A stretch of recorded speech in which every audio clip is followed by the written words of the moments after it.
and then just network, attend the SHRM membership meetings or any networking events that they have. Reach out to people who are currently in the field to kind of pick their brains and, even just network because they may have an open position or know of an open position in HR where you could get your foot in the door. Hello, it's Charli, your go-to for mastering the art of public speaking and career advancement. Welcome to Chat with Charli, where industry professionals share their invaluable insights and advice to help you excel within your desired industry. Get ready to dive deep into the minds of accomplished individuals as they unravel strategies, share personal experiences, and provide actionable tips that you won't get anywhere else. Whether you're looking to advance your career, start a new venture, or simply stay ahead in your industry, this is the place to be. Tune in and level up your expertise with Chat with Charli. Hi, everybody, and welcome back to Chat with Charli. We are honored to have a beautiful guest with us here today, whom I call Jay-Z. So thank you so much for being here with us, Jay-Z. Hi, thank you for having me. I'm Jazzarie. See, this is one of those things, a little old school, that I still call you Jay-Z. However, now that I call you Jay-Z, didn't you say there's a lot of Everybody does. Yeah. She came up with the nickname, but yeah, everyone calls me Jay-Z. It's just easier. A J and a Z. Okay, good. It's a good nickname. It's a good one. Yeah. Okay. So to start us off, where's my cup? Oh, there it is. To start us off, I want to play a little public speaking game. Are you willing to play? Mm-hmm. Okay. Yes. So there are pennies in this jar. You're going to pull a penny out, look at the year that's on the penny, and tell us a story or something interesting that happened in that year to either you or somebody you know or life, anything. All Okay. right. Got the magic cup. Okay. All right. 2021. A good year. This was right after COVID, kind of. So with my Princess Party business, Princess Parties of Houston, this is the year we really started blowing up and getting real big. We started in 2019, but then COVID hit and stuff. So after that, the bookings just tripled, and we've been doing good since then. It keeps increasing and increasing. So wow, yeah. 2021 was a good year. Yeah, people were starting to get back outside. Yeah, exactly. Well, you did excellent. That was a good one. Is that it? Yes. Okay. Successful business in 2021. Okay. Yeah. Well, thank you for sharing. It just helps us relax and maybe get a little bit of our jitters out. So thank you. I like it. All right, so tell us a little bit about your background and what led you to your particular industry, and then what you did. Mm-hmm. So my background is in HR. So HR can be in any industry, but the industry that I'm in currently is medical imaging or medical devices. So, but what got me into HR, I had my undergrad and my graduate degree in HR. So, but how I found out that I was passionate about HR is I took in undergrad the Myers-Briggs personality test that pairs you with your career to see what things you'd be good at. So it had some other things on there. HR wasn't number one, but the other things didn't make as much money. Okay. So I was like, I'll go with option number 3. I think it's option number 3. HR, that sounds good. I'm gonna do that. Yeah. So and it turns out that it really was true. I really did like it, and that's kind of how I got started in HR. And it's a good career that also pays well. Smart woman at such a young age to recognize that. Yeah, because I think nonprofit or something was number one, which I do love nonprofits. I'm very passionate about it, but it's hard to really make a career financially with that. Yeah. So what motivated you to really, I know you said you chose human resources, you took the test, but what motivated you to pursue that career field? I knew I wanted to do something in business, but I'm not really good at finance and numbers. I've gotten good over time, but it's not something that I just want to do 24/7. With HR, I could, speak with people, interact, have that human element, and I don't know. So I think it just fit me. Yeah. That's how I can see that. You're a people person. Yeah, exactly. So, are there any trends or developments within human resources? Are there any things that are different now? Yeah, there's new trends all the time. So within HR, you have to stay on top of it because laws are changing, compliance is changing, the dynamic in the workforce, in terms of benefits, you know, what's happening in the social world. It all has an impact on people in the workforce. So I do have my SHRM membership, which is the Society of HR Management. Mm-hmm. So I have my HR SHRM certification as well. And I just got my global one, my Big global time. HR certification in Congratulations. December. So I'm constantly keeping up with Yeah. what's happening and making sure that I'm on top of different things that are happening in HR. Mm-hmm. So Yeah, that almost answers my next question because I was wondering, how do you stay up to date and current within your industry? That sounds maybe You have through getting different those certifications. Yeah. You sounds like that's where I you think get. continuous education is very important in Yeah. whatever it is that you specialize in. Being in a part of the professional organization, being in with the network, and having friends that are in that industry or that profession also helps. You can bounce ideas off of. It's like me and Carmela do that too. Yeah. She'll call, what would you do if this situation happened? And so it's just nice to have a network of people too. But yeah, those certifications really do help me to stay on top of Right. different things. And I learned so much because this past time I got my GPHR, which is the Global Professional HR certification. So I had to learn and study HR, how they do it in all the different countries, Wow. and how is the taxes paid, what's the cultures like, what kind of structures do they have, everything for Mexico, Canada, Asia, Europe, Australia, India, everything. So Wow. yeah. When you're thinking about that, I don't want to pick your brain too much, but just, are there major differences?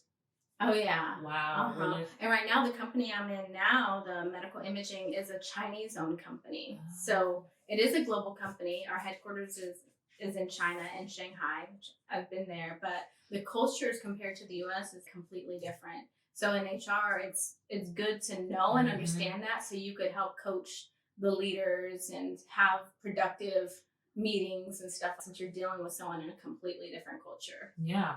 Yeah. Those are things that I think happen in a lot of different industries where we have to get more and more comfortable working with and learning how other people do things in different countries, because it's almost like our worlds, you can't help but for them to merge. Yeah. I mean, even in the US, even if you don't work for a global company, because you Right. have employees, especially in America, from everywhere. So you Right. need to know how to work with them and collaborate with them in your projects and stuff too. So Yeah, no, that's really nice.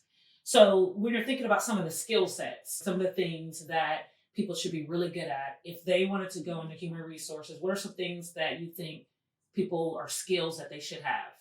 well, I think interviewing and recruiting is when a lot of people start their HR career off in recruiting. And so you, of course, have to know how to interview and how to talk to people and kind of find the best fit for the company, understand the company, and be able to find talent.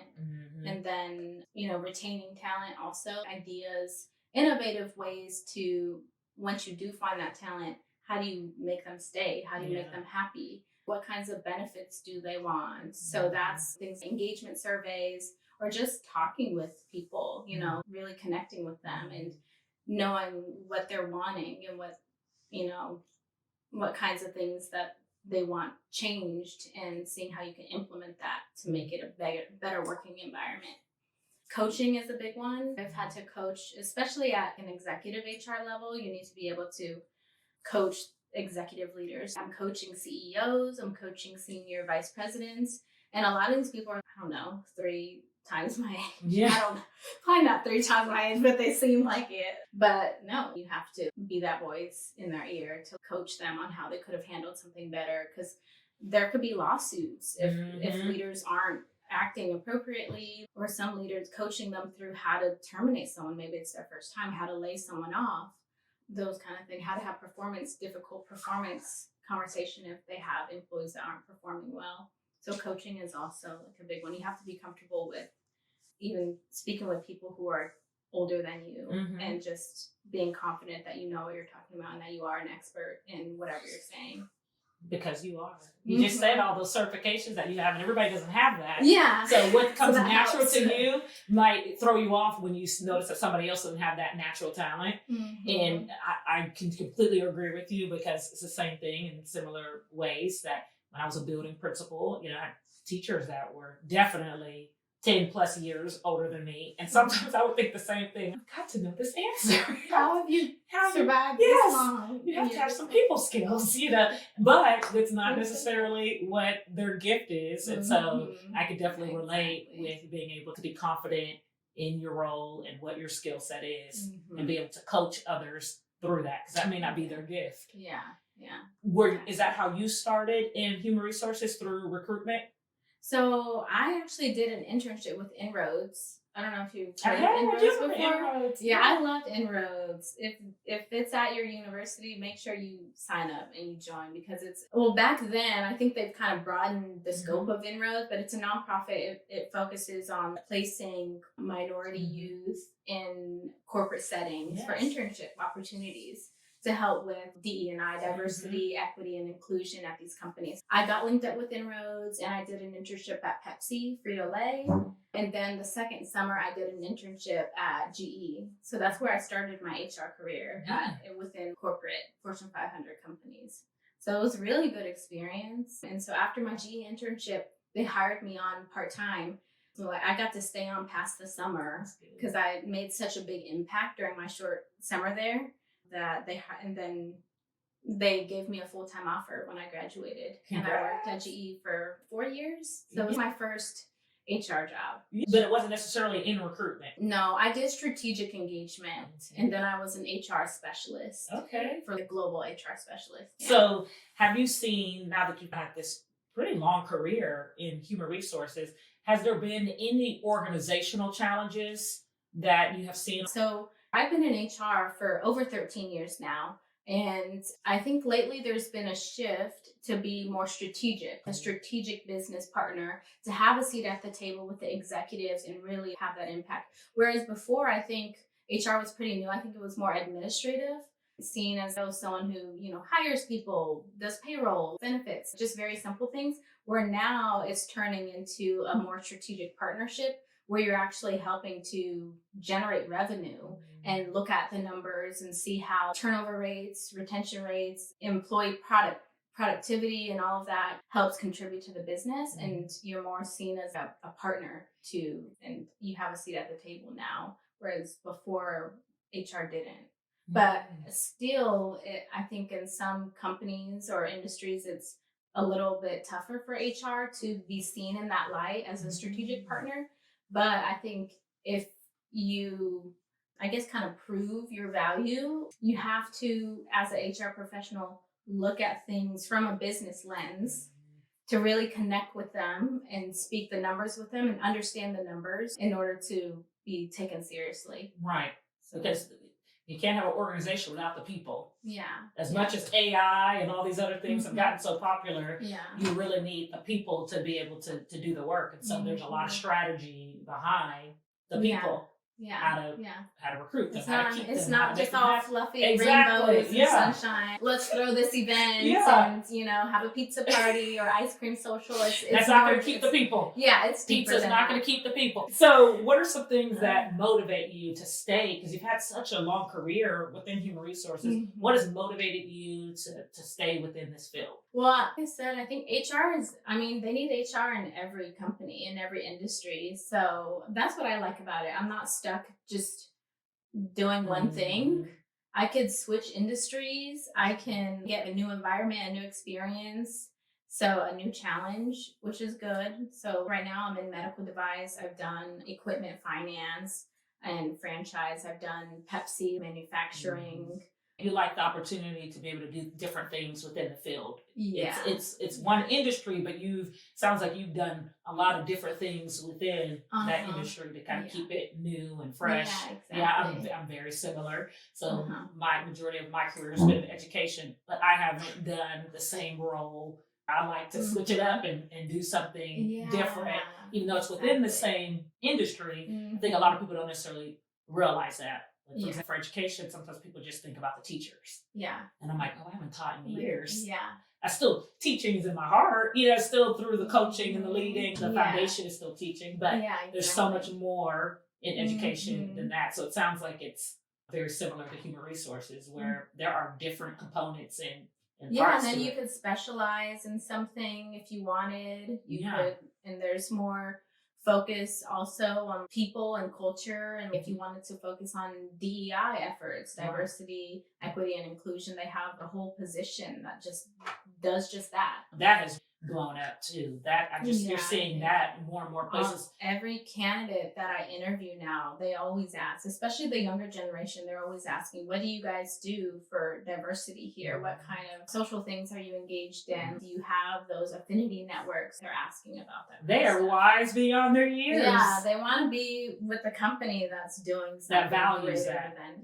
Has there been any role models or anybody that has really supported you, that you've looked to help you along this way? I know you kind of mentioned you can call Carmela. I love Carmela, it's my link.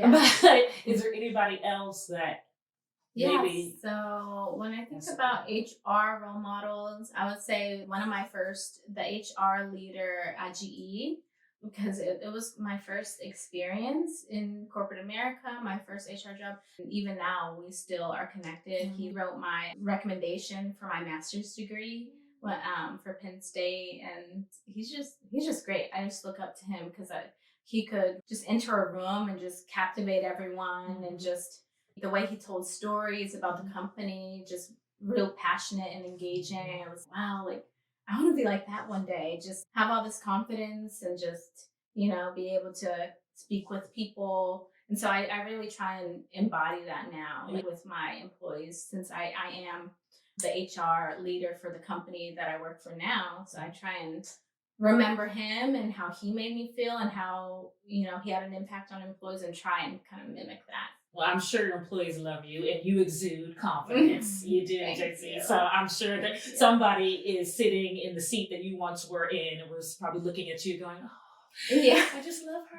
I want to embody JC. So that's awesome. Yeah. So if you can, kind of looking back over your career, is there anything that you would have done differently? If you could do something different, what would it be? I don't know. I feel like I did everything right. Okay. I did an internship at some good companies, and I've had all the great experience. I guess maybe on a personal note, something that I did. Okay, I got married, which is good, but I moved to Florida so that way my husband at the time could pursue his career, and my career kind of took a back seat.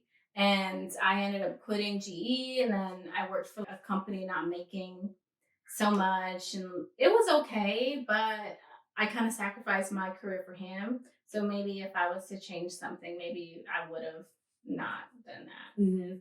Still focused on your career as well as being able to support him. And I think that's almost wife, mom tidbit that we all kind of have a push and pull in our lives as we are changing.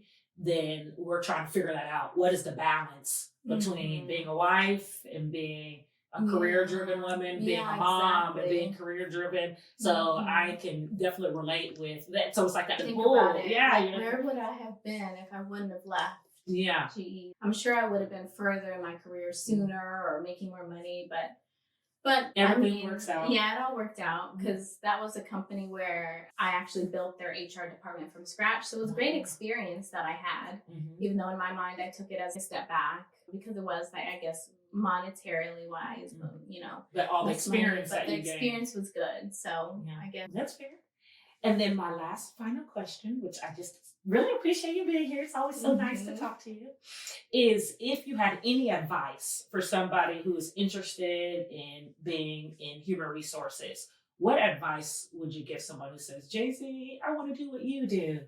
What should I do? Yeah.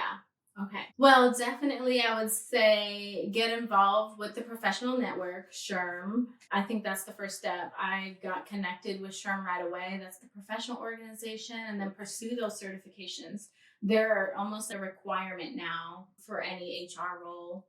And then just network. attend the SHRM membership meetings or any networking events that they have.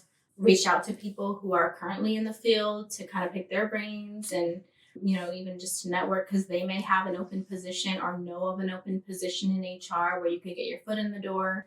Well, that's good. Those professional organizations, that actually really is something that you'll see in most industries now, that there is some type of network where there are others that are doing similar work.